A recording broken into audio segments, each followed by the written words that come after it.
So I think most of you know that we are going through the Gospel of Mark, and we're still in chapter 1. We're not racing through. We're taking our time to do this, and so I'm going to read to you the passage that Pastor Bill is going to be sharing on today. It's from the Gospel of Mark, of course, chapter 1. If you'd like to follow along, I'm going to read verse 40 through 46, Mark chapter 1, 40 through 46. Now, a leper came to him, to Jesus, imploring him, kneeling down to him, and saying to him, "If you are willing, you can make me clean." And then Jesus, moved with compassion, love that, Jesus, moved with compassion, he stretched out his hand and he touched him, and he said to him, "I am willing, be cleansed." And as soon as he had spoken, immediately the leprosy left him, and he was cleansed. And he strictly warned him, and he sent him away at once. And he said to him, "See that you say nothing to anyone, but go your way, show yourself to the priest, and offer for your cleansing those things which Moses commanded, as a testimony to them." However, he went out and he began to proclaim it freely and to spread the matter, so that Jesus could no longer openly enter the city, but was outside in the deserted places, and they came to him from every direction. So reading an account like that, a story like that, I wonder if you ever wonder, what's the backstory? What's the story behind the story? Because there's a lot there, and it's a kind of story that, man, I wonder what was going on. I mean, first of all, how did this guy ever contract this evil, dreaded disease? How did he get it, the disease of leprosy, right? And what did he lose that day? What happened on the day of the diagnosis when it became official, you've got leprosy? And then his family, how did they react? I mean, what do you tell them? How do you tell them? What did that look like? And then finally, I wonder, maybe you do as well, how did the guy even survive an ordeal like that? A dreaded disease, this incurable disease, and be told, you've got that. So this morning, we get to take some time to ponder that. Let's do that.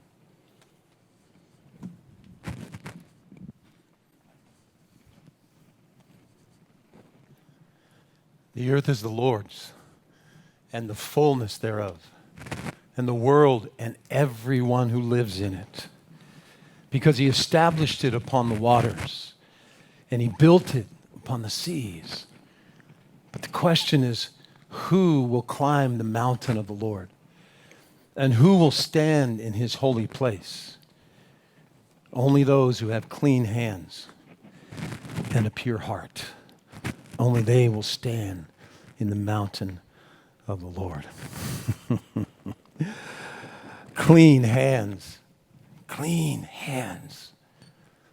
Those with clean hands and pure hearts get to draw near to God in his house and upon his mountain. Clean hands. And I still can't believe it. I can't believe it's gone. After all of these years, half of my life, it's gone and I'm clean again. Pardon my manners.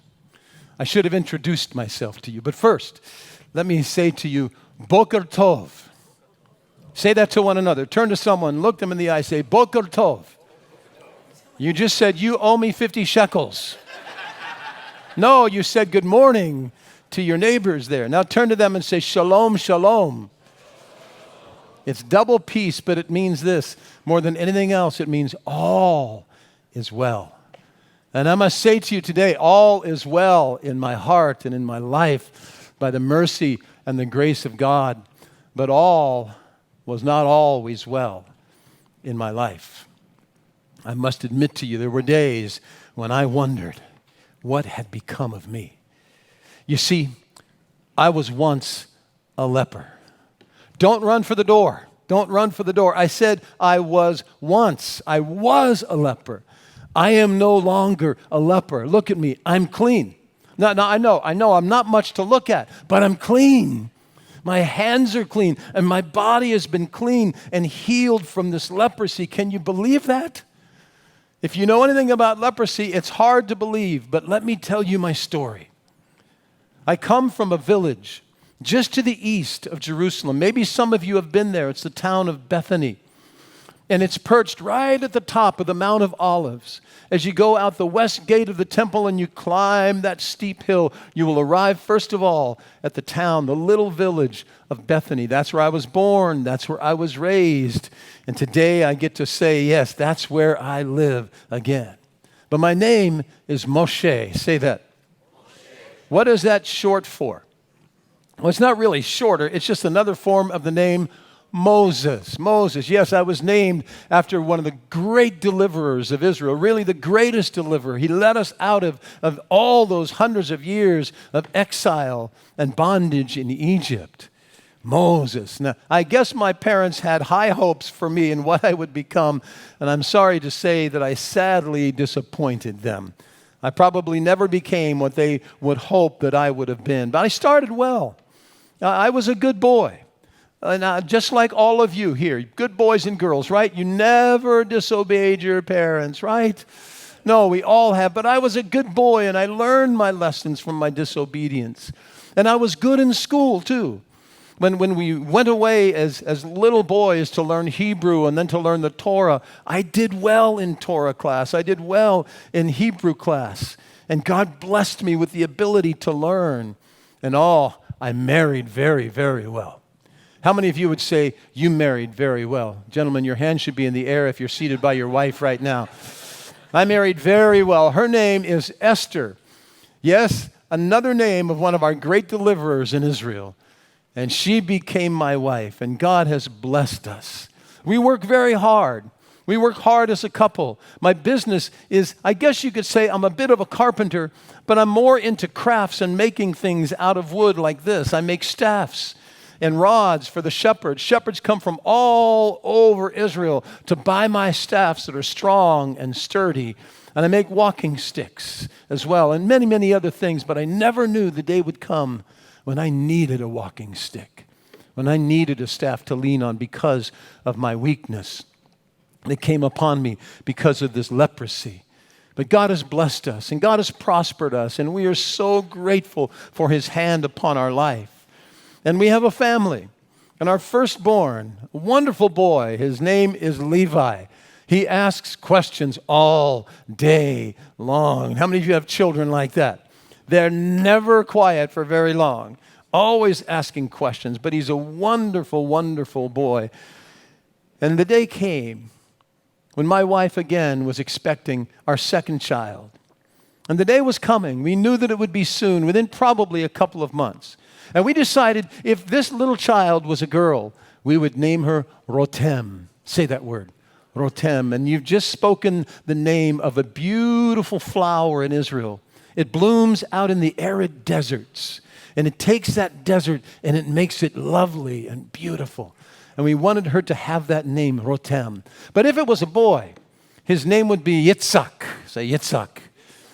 That's another way of saying Isaac. Does anyone know what Isaac means? The name Isaac. Laughter, yes. And we decided, well, every house needs a little Yitzhak. It needs a little laughter. And we hope that he would be one of those boys that would always bring just joy to our heart, if it would be a boy. But we just didn't know. Well, it was getting very close to the time of his birth. And my wife, Esther, she asked me if I would take Levi, maybe to give her a little rest from his endless questions, and go into Jerusalem and pick up some things that she needed from the shooks, the shops there in Jerusalem. She needed, among other things, some fabric that she would make the baby blanket for the little baby that was soon to join us in our family. And so off we went, Levi and I, making our way out of the village of Bethany and down the Mount of Olives into the Kidron Valley and then up into Jerusalem. It's not a long journey, maybe 2.5 miles. But on the way, he was asking all kinds of questions. Things like, are we almost there, Daddy? Abba, how much longer until we're there? And questions that how could I answer these questions? He said, will it be a boy or a girl?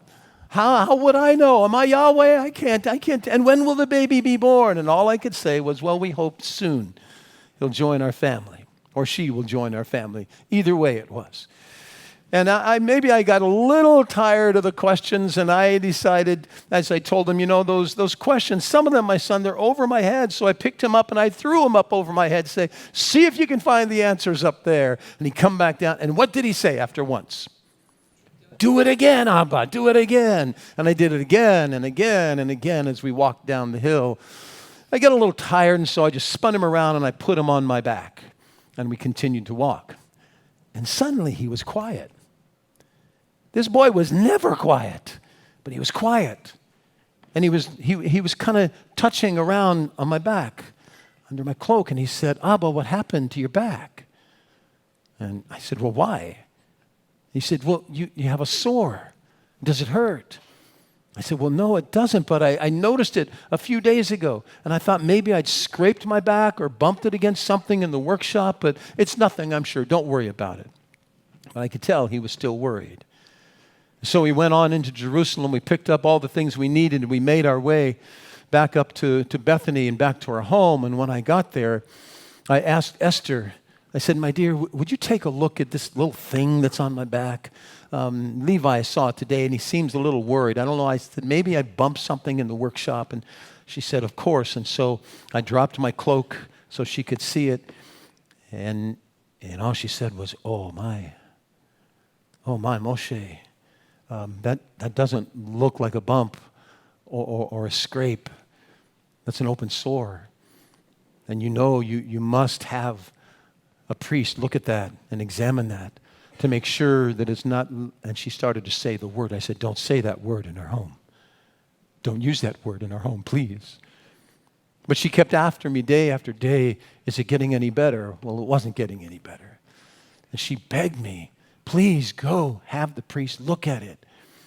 And so finally I told her, the next time I go to the city, I will do that for you, just to put it out of your mind.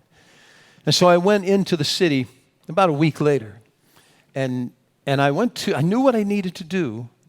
I knew in order for this to be examined by a priest, I couldn't go into the temple where all the priests were. I had to send a messenger and have the priest come off of the Holy Mount and come and examine me outside the city. And so I sent the messenger, and out came a priest with an assistant, a witness. And we went behind a wall so they could examine this thing on my body and look at the rest of my body. It was kind of a humiliating thing, honestly. And this older priest said, oh, Moses, this doesn't look good. This doesn't look good. This could possibly be leprosy. And you know what you need to do. You need to go away right now for 1 week. And 1 week later, come back and we'll examine it again. And we'll have the final word then. I tell you, that was the longest week of my life up to that point. I went away and I went back to our home, and I told Esther what the priest had said. I said, this means I can't be in the house for the week. I'll stay out in the workshop and I'll work while this week passes by. Oh, I got a lot of work done that week, but I got a lot of worrying done too. And I waited and waited, and I counted the sunsets and I counted the sunrises. And on the seventh day, I went back. And my wife went with me. She had a family member look after Levi. And so we went to the same place, and we sent the same message in, and the same two priests came out. And they'd been talking about this throughout the week, about Moshe from Bethany. And they said, well, let us look at it again. And they told me, get down on your knees. And I got down on my knees. And they told me to drop my cloak around my shoulders. And I did, and they said, bend over so we can see. And I bent forward, and they circled me, almost like a lion circling its prey. And then I heard him say, oh, this is terrible. They said, Moshe, we're so sorry to tell you, but you are unclean. You are a leper. When he said those words, I'm sure I shook with the fear, the reality of what this was. In that moment, just hope drained from my heart. I wondered what happens now. What will life be like now? I stood up, and the priest, he raised his voice so everyone there could hear it. And he said, Mose, you are unclean. He pronounced, this man is a leper. Everyone stand back. And they didn't need to be told to stand back when they heard the word leper. They departed. They ran as if running for their very life. And there I stood with this diagnosis and this evil word that was now my word. The word that I would speak over and over again everywhere I went for the rest of my life. I couldn't be around good people like you. I couldn't walk up the aisle like I walked today. I would have to pronounce that word everywhere I went as I approached any kind of a crowd or walking up and down the roads. I saw people coming towards me. I had to say to them, I'm unclean, leper here. And my wife was standing there listening to all of this. I turned to look at her, and her face was in her hands, and tears were flowing. And our eyes met, and there were just no words. No words. She knew what this meant. I knew what this meant. I would never hold her again in my arms. I would never toss my child into the air over my head. My son would grow up without me being there as a father that he needed. And this next child, whether it was Rotem or Yitzhak, they would never even know me. What did we do now? From a distance, we spoke a few words before we were ordered to depart. And Esther said, come back to the house. I'll leave a parcel of food and some clothing and a blanket for you on the rock out by the field. And so she ran ahead of me, and I walked slower up that hill, up the Mount of Olives, than I had ever walked in all of my life. As I knew my life was over. It would be slow death from this point on. I'd seen lepers, what was left of them. You could see it in their flesh. You could see the fingers that were missing, and the earlobes that were gone, and the nose that had rotted away. And I knew that that would be my future. Unless God would just, in mercy, take my life. And so I made my way back to our home, towards our home. And there was the parcel that she said she would leave, and we spoke for a moment.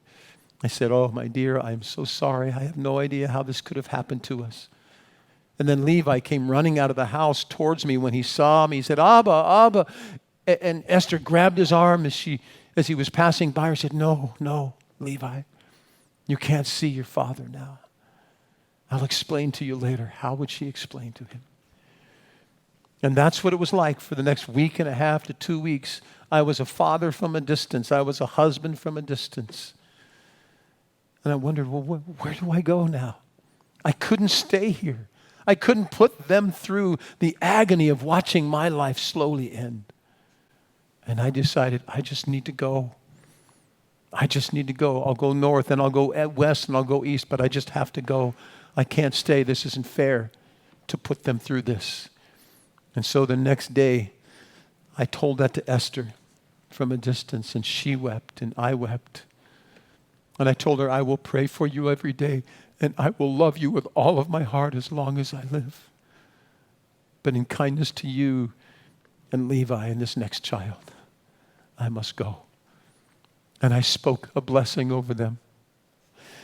I spoke the song that my son loved more than any other song. He always asked that we could sing it or at least recite it when we would walk and when we would work. And I spoke it over my family. God is our refuge and strength, a very present help in times of trouble. And though the earth be removed, we will not fear. I spoke it, but I don't know that I felt it in my heart. And then I told them goodbye, and I walked north for days and days and days.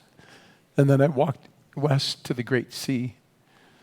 And then I walked east towards the Sea of Galilee and the Jordan River. And days just became weeks and weeks, months. And the months and the years passed, and it was over 20 years of my life. I lived as that leper, wondering if there was ever going to be any kind of hope whatsoever. Have you ever lost a friend? Anybody here ever lost a friend? Let me see the hands of anyone who's ever lost a friend. Have you ever lost all your friends like that? and all your family gone, and everything that you cared about, your place in your community, just gone, and your livelihood, and your hope? Have you ever lost all of that? For a leper, that's the reality. It's all just over, along with your reason to live, and you almost beg for the mercy of death to come your way. But I think the hardest thing of all those years was just the separation. You were an outcast. You were like a monster. You were feared and despised by people. There were some people that would pity us as they saw a leper pass by. They would maybe leave a little bit of food for us. Sometimes it was even cooked food. As they saw us coming, or they took it off their own plates and they left it for us. Such kind people are so rare in this world.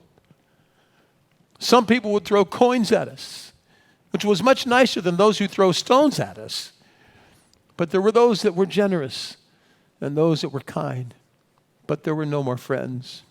No, there were some lepers that decided to travel together and actually live together, if you could call it living. Almost like little families, if you could call those families. But I chose not to.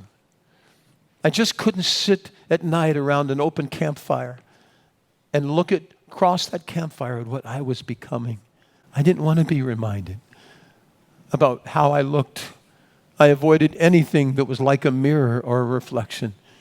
I didn't want to see the reality, and neither would you. Something like this came in very handy when we walked through a crowd, just to hide the hideous thing that I had become, and asking God somehow for his mercy. But the separation was the worst. There was physical misery too, but the social separation, the mental anguish of the loneliness, it would be overwhelming at times. Never would I have just a long, lingering, friendly conversation with anyone. It was just life alone and life on the road. But the loneliness became the heaviest weight of all, I think, in those days. And that was, as I said, more than half of my life. But then one day, we began to hear stories. Stories about a preacher from Nazareth who was making his way all over Galilee and down into Judea. We heard that he caused some trouble when he went into the temple one day and started turning over tables and calling the money changers what they were, thieves, for how much they were charging people to have the proper currency to put into the offering boxes. I already liked this man when I heard that story. But we heard that he was on the move and that he wasn't only preaching about the love of God and the mercy of God. Can I tell you, all my years growing up in synagogue and going to the temple, I didn't hear much about the love of God and the mercy of God and the overwhelming grace of God. But they said that this man was saying things like, God so loved the world. Not just God is angry with the world, but God so loved the world that he had sent him into this world. And he spoke of grace. He spoke of the kindness of God. And yes, he spoke about the need to turn from our sins and get our hearts right with God if we get off the path. And don't we all get off the path sometimes? But we're drawn by the love of God. And it was wonderful to hear such things. And I decided I want to find this man and hear for myself. So whenever I heard the stories of these travelers as they came up and down the road, I'd stand at the proper distance, say, unclean, unclean, but I have a question. Where is this Yeshua? Where is this Jesus of Nazareth now? And they would say, well, he's up the road in Migdal, or he's down there in Jericho, or he's way up there in Caesarea Philippi. Or he's there in Chorazin and Bethsaida around the Sea of Galilee. And I'd go off in that distance or off in that direction to see if I could catch up with him and hear for myself. But then more stories came that he wasn't just preaching, he was healing people of all kinds of sicknesses and all kinds of diseases. It seemed like nothing could stand against his faith and his power, wherever this power came from. And they said he was opening blinded eyes. My vision was beginning to fade from this terrible disease. And he was healing all kinds of sicknesses. They said he even raised the dead. Who does that? Whoever this was, I needed to get next to him. I needed to see it for myself. And so I asked questions day after day, where is he? And it always seemed, as soon as I got to a place like Migdal, always been gone for 2 days. No, thank you very much. Which way did he go? Well, he went south.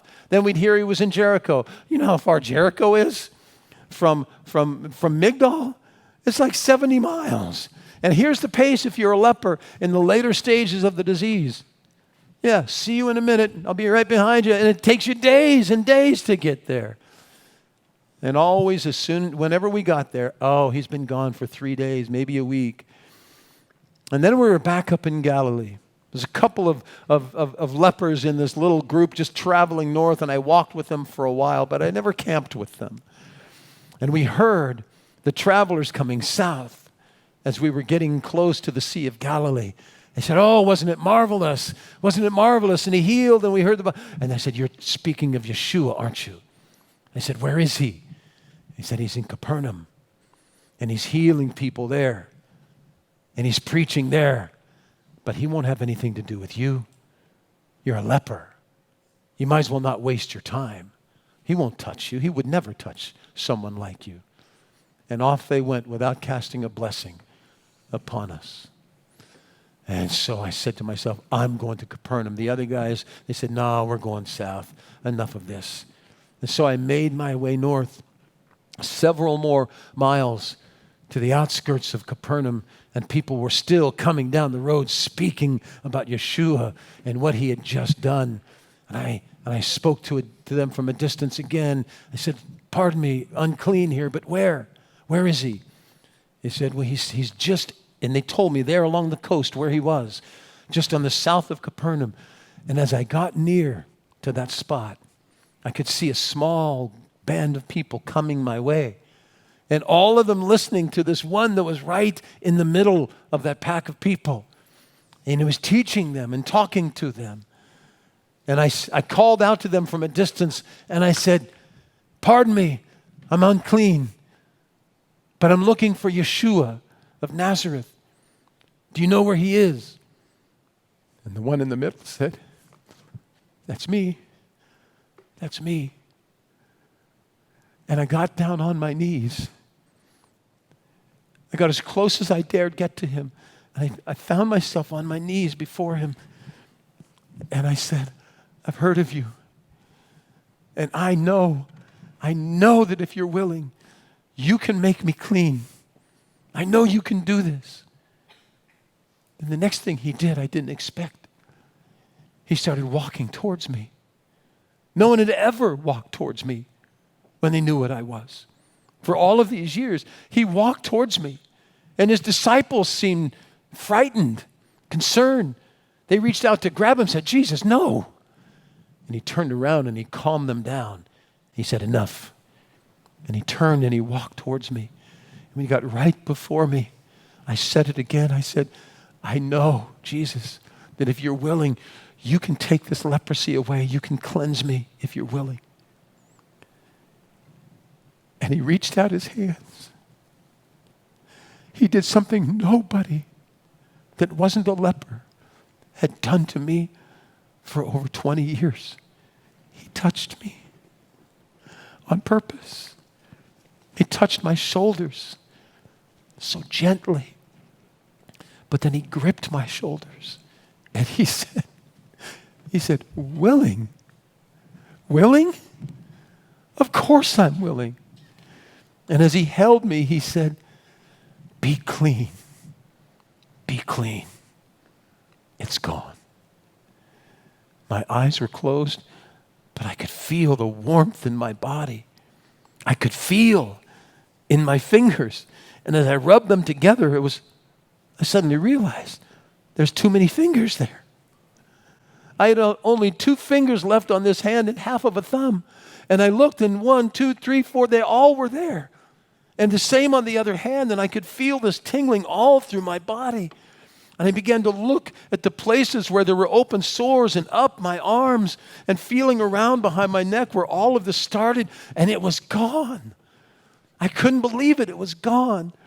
And I stood before him and I said, Yeshua, how did you do that? I said, thank you. I didn't know. I'd never heard a story of you healing a leper, but thank you. How did you do this? He didn't answer that question. But I'll tell you what he did. He embraced me. He didn't just touch me from a distance. He wrapped his arms around this old leper, and I was no longer a leper anymore. And then he said to me, as I thanked him, I said, Todah Rabbah, thank you so very much. He said to me, and I have 2 things for you to do. Can you do 2 things for me? I said, of course. He said, number 1, don't tell anybody I healed you. I said, really? How can I not tell everybody that you've healed me? He just said it again. Don't tell anybody. And he was stern when he said it. Do not tell anybody. And then he said my name, Moshe. I hadn't told him my name. How did he know all this about me? But he said, don't tell anyone. But now go to Jerusalem and present yourself to the priest and bring the offerings that you need to bring for the cleansing of a leper. And I told him I would do that. And I thanked him again, and he embraced me again, and his disciples seemed to just be in a state of awe over what they had seen. Was I the first leper that he had ever cleansed? It seemed like that was possible. And then I told him, Todah Rabbah, one more time. And I said, pardon me, but I've got to get to Jerusalem. And I made my way south. And what was, for someone in my condition as a leper, moving as slowly as I told you, it could take 2 to 3 weeks to get there. I made it there in 3.5 days. I was a man on a desperate mission to be back in society, to be back with my family if they were still in Bethany. I made my way south, and I have to tell you, I disobeyed that first commandment of Jesus. He said, don't tell anyone. I told everyone. How could I not tell everyone? As I was passing by, I said, oh, glory to God for Yeshua. Have you heard of him? He healed my leprosy. He said, you're what? I said, yes. And I kept running as I made my way south. But I did obey that second command. And when I got to Jerusalem on that 4th day, I knew where to go. Over to the south gate of the temple where the steps go up as the worshipers come. And I called for a priest. There were always priests around that region. And I asked them, I need someone to inspect me. I need a priest to look at me. And the priest said, well, why? I said, well, I was a leper. And he stepped back quickly. He said, leper, what are you doing here? You shouldn't be here. I said, you didn't hear me. I said, I was a leper, but I've been healed. And the priest said, how could that have happened? I said, his name is Yeshua. Maybe you've heard of him. And he said, oh yeah, we've heard of this Yeshua. But okay, we'll inspect you. And so he got a witness to come with him. And we stepped behind the wall again. And I had to take off my garments. And they looked me over from head to toe and every place in between. And they said, if you really were a leper, as if I was lying about it. Why would someone lie about leprosy? He said, if you're telling the truth, this is remarkable. But you know the law. Go away for 7 days. And then come back with the offerings for your cleansing. You know what the offerings were? 2 little birds had to die. 2 lambs had to die because of the leprosy. Other things had to be thrown together and offered. It was a long ritual of offerings. But they said, bring all of that back with you and we'll inspect you again. And if you are still clean, then glory to God, a miracle of God to you. And we'll bless you and you'll be on your way. Well, I didn't go home. I didn't want to go back to Bethany until I knew for sure that I was clean. But I went down into the Hinnom Valley. And I just spent every day and every evening there away from people and giving God glory and praise. I knew what the outcome would be. I knew that I was clean. And so I went back as the sunrise came up on the 7th day. I went right back to the same place. The same priest was there, and I could tell they'd been talking about this. A strange miracle, a healing of a leper. Who'd ever heard of such a thing? And I went to him and said, I'm ready. And so he stepped behind the wall. They looked me over. They said, this is marvelous. There's no one that can explain this, but you are not a leper. Sir, you are clean. And when he said that, oh, can you imagine that after more than 20 years to be told, you're back. You're back. You're back in the family. You're back in the city. And it was like a huge welcome home. And then I went about the rituals and the offerings that had to take place. And we offered them one after another until the very end. And the priest looked at me and he said, child of Israel, son of Israel, Moshe, you are clean. And you're free to go. And I thanked them, Todah Rabbah, over and over again. And I made my way out the west gate of that city. And I headed down across the Kidron Valley, and I ran up to the city of Bethany, up the Mount of Olives, faster than I had ever run in my entire life as a much older man now. But nothing was in my way. And when I got to Bethany, I went to the north a little bit to where our house had been. And there was the lane that led out to our little house and my workshop. And I came up there slowly, wondering, is she still here? Is my Esther still here? Is my son and the second child around? I still didn't know if it was a boy or girl. And as I got close to the house, there she was. Her back was to me, but I knew it was my Esther. She was hanging out laundry on the line there. And I came as close as I dared come without startling her. And then I called her name. And I said, Esther, wife of Moshe. And she turned and looked at me. And she was startled. She saw me and she said, and who are you? I said, Esther, I'm your Moses. I'm Moshe. And she said, no. She said, my husband is a leper. He's been gone for over 20 years. I said, I know that. I know that, Esther, but I've been healed. She said, how is that possible? I said, it was Yeshua of Nazareth. He touched me, and I was healed like that. And she said, this is too wonderful to believe. Is it really you?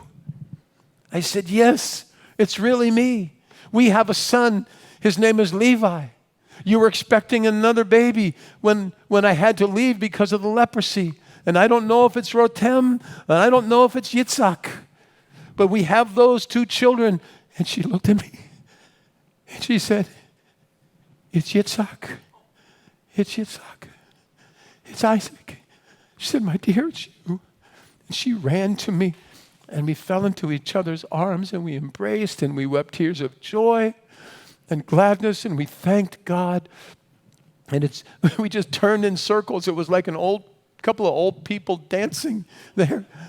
And then we heard voices behind me. They said, Mother, what's going on here? Who is this man? And I turned, and I'm sure that the one that spoke was Levi. And the other one must have been laughter because he made me laugh at that moment to see my boy after all these years. And Esther answered them, said, she said, Levi, Yitzhak, come, this is your father. And Yitzhak answered. Isaac said, that's not my father. My father is a leper. That's all I know about him is he's a leper. And I turned to him and I said, Isaac, that's true. I was a leper, but Yeshua has healed me and I'm clean. I'm as clean as you are, my son. Come, let me hold you. But they hesitated. And then Levi said it. He said, if you are Moshe, my father, then what's my favorite psalm in the Bible? And I began to sing it to him. I said, God is our refuge and our strength, a very present help in times of trouble. And though the earth be shaken, we will not be moved. He said, you are my Father. And we ran together and we embraced one another and we shouted our praises to God for the wonderful thing that he had done. He had given me back my life that had been robbed from me all those years ago as leprosy took over. And I don't know if the story that I've conveyed to you is the way that it happened for that pitiful man. But I'll tell you, I think it's so important every time we open up this book and we read these stories, you need to sink into the story. You need to feel what they might have been feeling. You need to put yourself in that story somewhere and realize that it was people just like you and just like me that Jesus came for. People that were lost that are now found because they received his touch. And I got a feeling that there's some people here today who are just as lost as that leper was lost. And maybe it's brokenness. Maybe it's social leprosy. Maybe you feel like an outcast. But Jesus beckons you. Jesus calls you to himself, and he will be your refuge. I look at this story, and I see that incredible moment when Jesus reached out his hands and not just tapped that man, but held that man. Held him in his arms and threw his arms around him, and I see the amazing touch of Jesus. When others were running from the lepers, Jesus was running to the lepers to heal them with a touch. How many of you have noticed that when the doctor heals you, it sometimes hurts when the doctor heals you?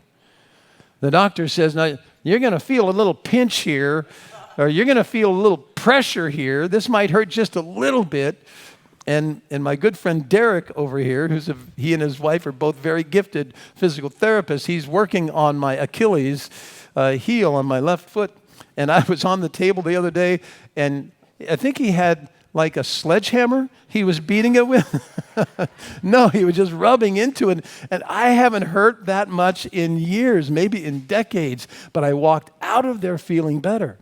When the doctor heals you, it hurts. When Jesus heals you, the hurt stops. It stops. If it's that kind of miraculous touch, when Dr. Jesus heals you, he heals you. In Mark 1, as we've been moving through it very slowly, it just moves so fast, doesn't it? Look at it again. And remember back in Luke's gospel, as you look at Mark, I'll read this to you from Luke's gospel. I would if I could read. I didn't bring my leper glasses with me. The Spirit of the Lord is upon me. Think about this in context with this leper. The Spirit of the Lord is upon me because he has anointed me. And the next thing you're going to see is Jesus' mission statement. It's all he did for 3.5 years is what he describes here. I've come to preach the gospel to the poor. There wasn't anybody poorer than the typical leper in those days. I've come to preach the gospel to the poorest among you. He sent me to heal the brokenhearted. Every leper that was separated from his family, how many times were their hearts broken as they looked back at all that they had lost? To proclaim liberty to the captives, freedom from that disease. Like the bullet points of Jesus' mission statement all seem to converge in the life of this leper here. At the end of chapter 1, after we've seen Jesus preaching and recruiting disciples and healing, and even healing things like a fever that you can deal with an aspirin or a cold cloth on your head. There's nothing too small for Jesus, nothing too big for Jesus. And then casting out demons and then cleansing this leper. And he says, I've come to do all of this, and all of it seems to converge in this leper. The recovery of sight to the blind, then setting at liberty those who were oppressed, and to proclaim the acceptable year of the Lord. And so in Mark's gospel there, where it says that this leper came and he throws himself on his knees before Jesus and he begs him. Oh, I see more tears in his eyes than I found in my eyes this morning as I was retelling that story. It gets me every time that I read it and think through it. But to see this man coming and throwing himself on the ground before Jesus, and Jesus saying, oh, I am so willing to heal you, to make you clean. And I really do wonder why it doesn't say this in what Jesus had to say that moment as he's starting to move towards the leper. And his disciples have to be, I think the proper word would be aghast at what he's doing. Just floored. How could Jesus move towards a leper? And some of you who have seen The Chosen, you see that one scene where they're reaching out to pull Jesus back, and one of them is taking out a sword to threaten the man, don't you come any closer. And Jesus says, that's enough, John. I just love that. That's enough, John. How many times in his ministry did Jesus have to say that to the disciples who are about to mess up a miracle? And I'm so surprised that Jesus doesn't turn to his disciples at that point when he sees the leper coming close and say to them, you're going to want to take notes on this, guys. You're going to want to remember this. Because in John chapter 21, I think it's 20, John 20, verse 21 or 22, Jesus says, as the Father sent me, I send you. That means I send you to touch lepers. That means that I send you to preach the gospel. I send you to love the brokenhearted and to bring healing to the brokenhearted. I send you into those uncomfortable areas of ministry, but he was saying, I send you. And I think about all that this man lost. Jesus said he had come to seek and to save those who were lost. And we know what the devil came to do. The devil came to just seek and destroy every life that he could. And he's destroyed some lives in here too. I hear stories. I hear too many stories of people who were just like me. It began to happen for me in my high school years. For many, it happens in their high school, college years, or even younger. They just start following this mirage of joy or happiness. And it's all wrapped up in drugs, and it's all wrapped up in rebellion, and it's all wrapped up in science fiction. And that life gets by degrees more and more and more and more destroyed. The devil has come to seek and to destroy, and Jesus said, I've come to seek and to save. And think about all that was lost in this guy. He had lost his health, he'd lost his livelihood, his family, his friends, his place in society. He lost joy, he lost dignity, he lost purpose. And then Jesus says, oh, of course I'm willing. I'm going to make you clean and more than clean. How many of you have ever seen the movie The Elephant Man? You ever see that? Go watch it again. Magnificent movie, true story, about a guy with this hideous disease and deformity that he had to wear a bag over his head wherever he went. And people tormented him in the towns. He was in a freak show, a traveling freak show for a while. And someone showed mercy, a doctor showed mercy to him. And there's one point where people have invaded and they're just abusing him. And it's a hideous scene. He's in a corner and he says, I am not a monster. I am a human being. And Jesus saw the dignity of the human being, and he went after the broken one. And that's what he sent us to do as well, to seek and to save the lost, to destroy the works of the destroyer who has the power of death. And Jesus cancels the power of death. Amen? He destroys the power of death. And I don't know what the destroyer may have destroyed in you or what's broken in you, but I know who can heal it. And Jesus sent me here to tell you that today. And he loves you. And he wants you to bring your brokenness to him and to cast it at his feet. And if you need prayer for something in your life after the service, either turn to the Christian that you walked in here with or one that's sitting around you and say, would you pray for me? And if not, then there'll be a prayer team up here, and of course they would love to pray for you. Catch a pastor or one of the other leaders here and ask them to pray for you as well. But move close to Jesus. Jesus is here today to restore you, to refresh you, to renew you. And that unbelievable, amazing touch that we see Jesus reaching out towards that leper, that same touch, that same hand is reaching out to you. That touch said so much. By the way, he didn't have to touch him, did he? We've seen Jesus say, go home and the healing will be there. Get there before I could ever get there. Jesus could have just spoken the healing and kept his distance, but he needed to put his hands on that man so he could tell us there's no one who's untouchable for us. Yes, there's still 208,000 or some number, somewhere around that, 208,000 lepers in the world today. Some in California, some in the south of the U.S. Leper colonies out in Hawaii, of course. Hansen's disease, it's still wreaking havoc on people's bodies, but there's those other levels of leprosy too. The social outcasts. The ones that we would look at and say unclean or despised or untouchable. I'm not just talking about Democrats or Republicans. Can we get past that? And just love in Jesus' name, socially and religiously untouchable. And when will I, as one of Jesus' followers, start to touch people the way he did? Can I draw your attention to one last thing? And if the worship team would come back up, that would be great. It says in the, I can't remember, in my eye, I didn't bring my glasses like I said, but the one verse when he's standing there before this leper, and Mark in the gospel, take this into account. It says, Jesus moved with duty,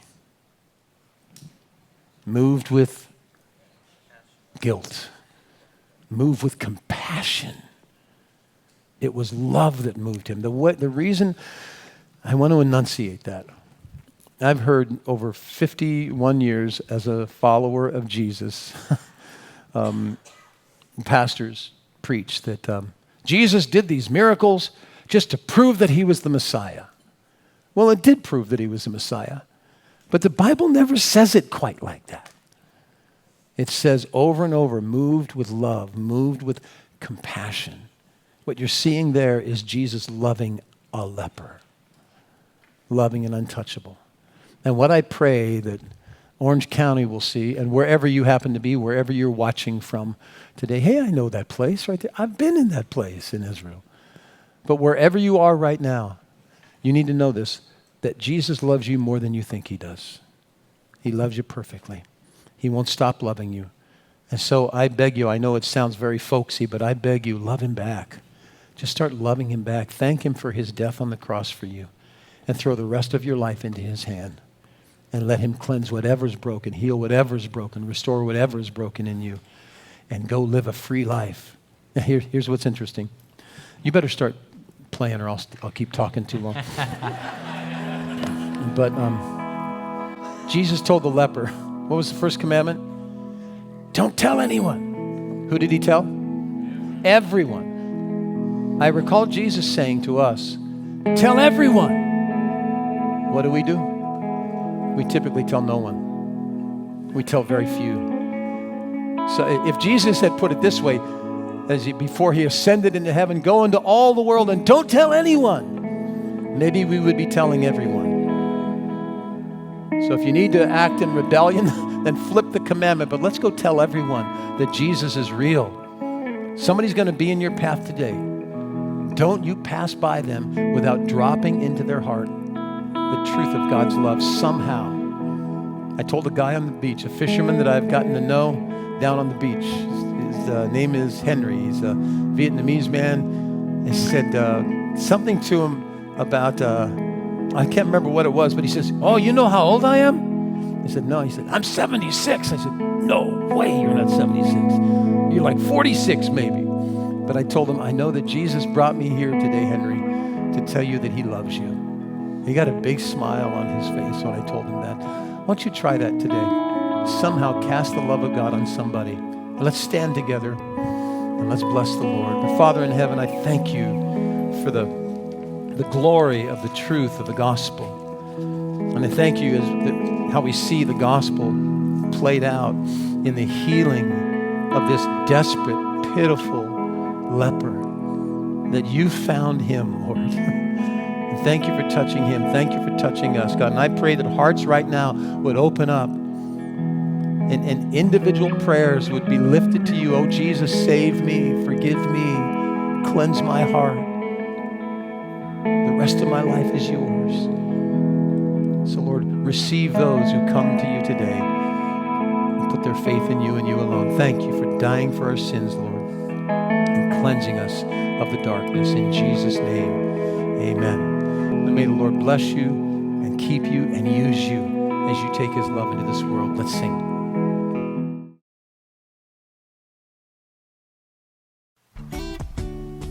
This has been a presentation of Refuge Calvary Chapel, Huntington Beach. For more information about our ministry, please visit refugefamily.com or call 714-891-9495.